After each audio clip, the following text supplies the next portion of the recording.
साथियों, जय भीम, जोहार, आदाब, नमस्कार। मैं सत्येंद्र कुमार। 4 मई की शाम को हैदराबाद में एक ऐसी घटना हुई जिसने मानवता को शर्मसार कर दिया और जिसे देख सुन पूरे भारत के लोगों में दुख और आक्रोश की भावनाएं ज़रूर पैदा हुई होंगी। जिस घटना ने एक प्रेम कहानी का दुखद और दर्दनाक अंत कर दिया। एक प्रेमी जोड़ा जो एक दूसरे को लगभग 10 सालों से जानते थे, कॉलेज में साथ पढ़ाई की और जान पहचान दोस्ती में, फिर दोस्ती मोहब्बत में बदल गई। साथ जीने मरने की कस्में खाईं और शादी करने का फ़ैसला कर लिया। लेकिन हाय रे समाज, उनका अलग धर्म उनकी मोहब्बत का दुश्मन बन गया। 24 वर्षीय आशरीन सैयद सुल्ताना जो कि मुस्लिम धर्म से थी और 25 वर्षीय नागराजू जो कि हिंदू लेकिन दलित हिंदू था।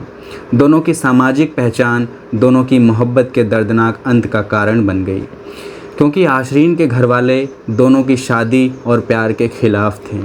नागराजू के घरवाले शायद इसलिए खिलाफ नहीं थे क्योंकि वो दलित थे, और दलित की इतनी हैसियत कहाँ, इतनी हिम्मत कहाँ कि वो किसी के खिलाफ हो सके।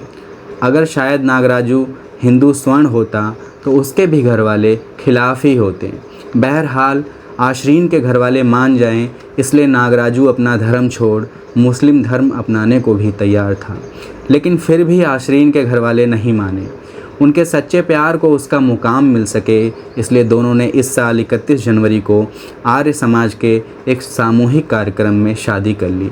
और इसके कुछ ही दिन बाद आशरीन के भाई और उसके कुछ रिश्तेदारों ने दोनों को जान से मारने की धमकी भी दी थी, जिसके लिए दोनों ने अपनी जान की सुरक्षा के लिए पुलिस में शिकायत भी दर्ज करवाई थी। पुलिस की तरफ से आशरीन के घरवालों को कानून हाथ में न लेने की हिदायत तो दी गई थी, लेकिन कोई उचित कार्रवाई नहीं की गई और ना ही दोनों को पुलिस सुरक्षा दी गई, जिसके बाद आशरीन और नागराजू विशाखापट्टनम शिफ्ट हो गए। और घटना से कुल 4-5 दिन पहले दोनों कुछ काम से हैदराबाद वापस लौटे थे। 4 मई की शाम को जब दोनों मोटरसाइकिल से कहीं जा रहे थे तो पहले से उनका पीछा कर रहे और घात लगाए बैठे आशरीन के भाई और उसके एक रिश्तेदार ने दोनों को रुकवा लिया। और इसके पहले कि दोनों कुछ समझ पाते, आशरीन के भाई ने बीच चौराहे सड़क पर सैकड़ों लोगों के सामने नागराजू पर लोहे की धारदार सलाख से बड़ी ही क्रूरतापूर्ण और भयावह तरीके से हमला शुरू कर दिया।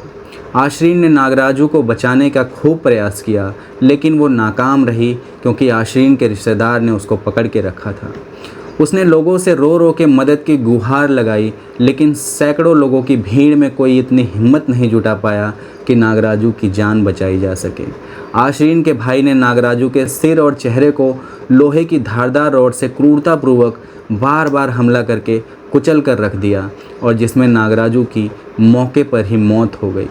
अब सवाल ये है कि जहां देश पहले से ही हिंदू मुस्लिम की नफ़रत से जल रहा है और जिसके लिए हिंदू मुस्लिम दोनों समाज के इंसानियत पसंद लोग और सियासतदारों की तरफ से भाईचारे की बात कही जा रही है, मौजूदा समय में मुस्लिम समाज मौजूदा सरकार के कट्टर हिंदुत्व का विरोध कर रहा है।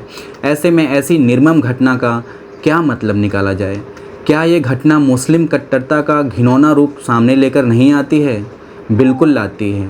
आखिर ये धर्म है क्या भला, जो दो इंसानों को अपनी इच्छा से मोहब्बत करने की भी इजाज़त नहीं देता?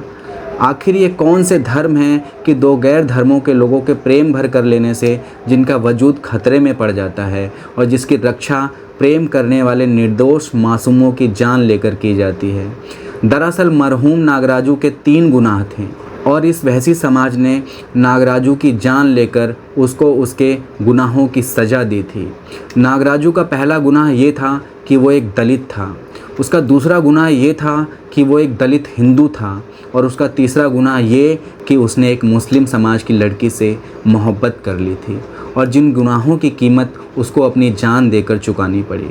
गौरतलब ये है कि ये जो तीनों खाने हैं, इनको चाहे जितना भी बदल दो, उलट पलट दो, पर सज़ा नहीं बदलती। सज़ा वही रहती है, मतलब मौत। खाने बदलने से मेरा मतलब है कि चाहे नागराजू मुस्लिम होता, आशरीन हिंदू होती, तब भी सज़ा वही होती, मौत। चाहे नागराजू दलित हिंदू होता और आशरीन स्वर्ण हिंदू, तब भी सज़ा वही होती, मौत। चाहे नागराजू दलित मुस्लिम होता और आसरीन उच्च मुस्लिम होती तब भी सज़ा वही होती, मौत। सियासी और सामाजिक फ़ायदों के चलते हिंदू मुस्लिम समाज में दूरियां बनती हैं, नज़दीकियां बनती हैं, नफ़रत पनपती है, मोहब्बत पनपती है। लेकिन जब यही सियासी और सामाजिक नज़दीकियां मोहब्बत बनती हैं तो किसी से बर्दाश्त नहीं होता, फिर चाहे वो हिंदू समाज हो या मुस्लिम समाज। और मोहब्बत की सज़ा वही रहती है, सजाए मौत। और उसमें भी दलित समाज तो खाली चुनावी मोहरे के तौर पे इस्तेमाल भर किया जाता है। फिर चाहे वो हिंदू सियासतदार हों या मुस्लिम सियासतदार, चुनावी मंचों पर तो दलितों को गले लगाया जाता है, लेकिन निजी और वास्तविक जीवन में हर कोई उनसे दूरी बनाए रखने का प्रयास करता है, उनको तिरस्कार भरी नज़रों से देखता है। चाहे हाथरस में मनीषा वाल्मीकि के साथ हुई घटना हो या हैदराबाद में नागराजू के साथ हुई घटना हो, एक पे मुस्लिम समाज खामोश रहता है तो एक पे हिंदू समाज, एक पे योगी कुछ नहीं बोल पाते हैं और एक पे ओवैसी। फ़िलहाल आज के लिए बस इतना ही। मैं हूँ सतेंद्र कुमार, आप देख रहे हैं द न्यूज़ रे। धन्यवाद।